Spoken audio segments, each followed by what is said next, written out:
गोवर्धन की बहुत बड़ी मान्यता है और के कार्तिक के महीने में आते हैं।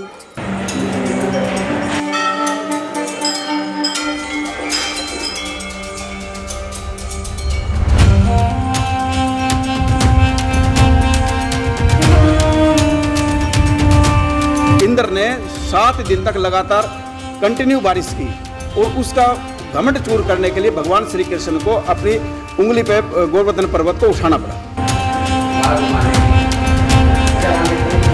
गोवर्धन पूजा श्री कृष्ण भगवान ने करवाई थी।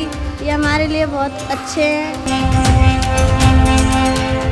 गोवर्धन पूजा दिवाली के बाद में मनाया जाता त्यौहार है और ये जो है क्या नाम है आम इंसान जो है इसलिए मनाते हैं ताकि घरों में सुख शांति और प्लस इंद्र देवता का घमंड चूर करने के बाद में हम इसको त्यौहार मनाते हैं। भगवान श्री कृष्ण जब पैदा हुए थे तो उस टाइम हम इंद्र देवता की पूजा कर रहे थे, तो उन्होंने बोला कि जब हमें खाने पीने का जो अन्न जो है हमारा सब कुछ इसी से मिलता है, गोवर्धन पर्वत से मिलता है, तो हम इंद्र देवता की क्यों पूजा करें।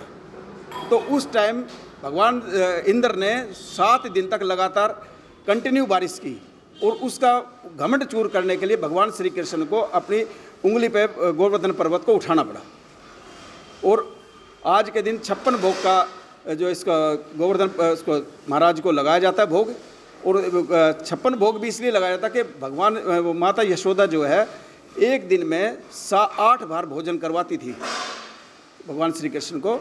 तो इस हिसाब से 7 दिन तक जब उन्होंने जब पर्वत अपने उंगली पे उठा के रखा तो 7 दिन तक वो भूखे रहे थे, और 7 को अगर 8 को 7 से भाग करें तो 56 भोग एक साथ लगाने का प्रावधान है। खिचड़ी टाइप में बनती है, उसकी दाल क्या नाम है बाजरे की खिचड़ी बनाई जाती है, कढ़ी और बाजरे की खिचड़ी के हिसाब से इसका भोग लगता है। इसका गोवर्धन जी हमारे बहुत अच्छे हैं और इनकी पूजा करने से हमें बहुत अच्छी काम करते हैं, बहुत अच्छा काम होता है और इनकी 700 परिक्रमा होती है।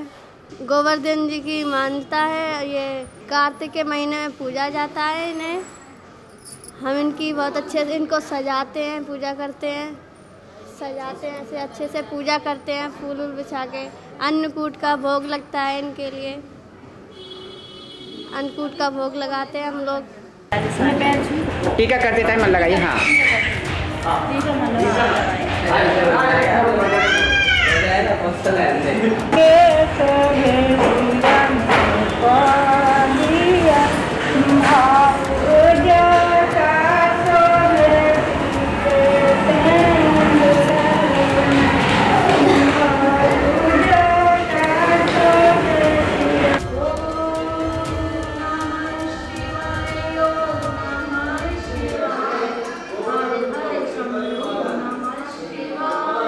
गोवर्धन पूजा श्री कृष्ण भगवान ने करवाई थी।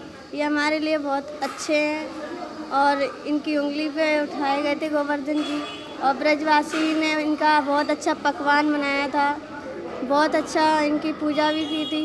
और ब्रजवासी लोगों ने कहा था कि इनकी पूजा करने के लिए, और इंद्र जी नाराज़ हो गए थे तो उनकी पूजा करने लगे थे, इसलिए तो उन्होंने बहुत तेज़ी से वर्षा करा दी थी। गोवर्धन पूजा मनाने के लिए भगवान श्री कृष्ण ने प्रोत्साहित किया था। ब्रज वाले जब अपनी फसल कट के आती थी उसका जो एक भोग तरीके से लगाते थे इंद्र को, और फिर ये भगवान श्री कृष्ण ने पर्यावरण को मद्देनज़र रखते हुए गोवर्धन पर्वत की पूजा करने के लिए प्रोत्साहित किया था। जब ब्रज वालों ने इंद्र की पूजा करती थी, भगवान श्री कृष्ण ने बोला था गोवर्धन की पूजा करने के लिए।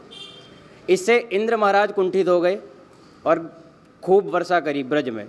फिर भगवान श्री कृष्ण ने अपनी कन की उंगली पर गोवर्धन पर्वत को उठाया था, जिससे ब्रज वालों को बचाया उन्होंने इंद्र के प्रकोप से। उसके बाद में जब इंद्र को अपनी गलती का एहसास हुआ तो उन्होंने भगवान श्री कृष्ण से माफ़ी मांगी, जिसके उपलक्ष्य में ब्रज वालों ने खुश होकर कई प्रकार के भोजन बनाए, कई प्रकार के पकवान बनाए, और जो भगवान श्री कृष्ण को समर्पित करे भोग के रूप में। इसीलिए गोवर्धन के बाद में अन्नकूट मनाया जाता है। गोवर्धन की पूजा है, आज को हम अच्छी तरह इनकी पूजा करते हैं और इनको तिलक उलक लगा के इनको अच्छे से आरती उतारते हैं और इनका भोग लगाते हैं अन्नकूट बना के।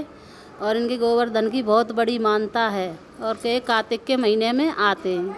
गोवर्धन पूजा क्यों मनाया जाता है? गोवर्धन पूजा मनाई जाती है, कृष्ण भगवान ने इनकी खूब पूजा करी थी। कृष्ण भगवान है ये, सबकी मन्नत पूरी करते हैं। ये गोवर्धन पर्वत उठाया था, इसलिए इनकी पूजा खूब होती है, इनकी खूब मानता है। 7 परिक्रमा लगाई जाती हैं इनकी, और कड़ी चावल अन्नकूट इनका भोग लगता है। पहले दीपावली मनाई जाती है, फिर गोवर्धन मनाए जाते हैं।